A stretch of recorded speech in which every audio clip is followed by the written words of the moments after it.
2024 July August গণঅভ্যুত্থানে হত্যাকাণ্ডে ওবায়দুল কাদের সহ আওয়ামী লীগের বেশ কয়েকজন প্রভাবশালী নেতার বিরুদ্ধে তদন্তের অগ্রগতি জানাতে গণমাধ্যমের মুখোমুখি হন আন্তর্জাতিক অপরাধ ট্রাইব্যুনাল সংশ্লিষ্টরা।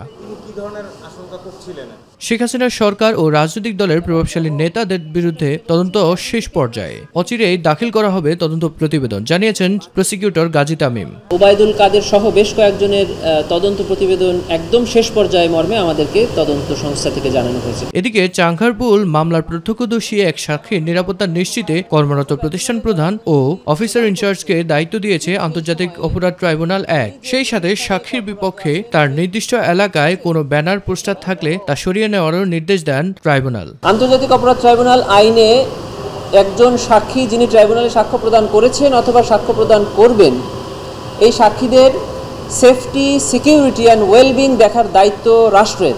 ওই থানার অফিসার ইনচার্জ এবং প্রতিষ্ঠান প্রধানকে ট্রাইব্যুনাল ডাইরেকশন দিয়েছেন যে এই সাক্ষীর সুরক্ষা, সেফটি এবং ওয়েলবিং নিশ্চিত করার জন্য। মিফতাক আলী, মাই টিভি, ঢাকা।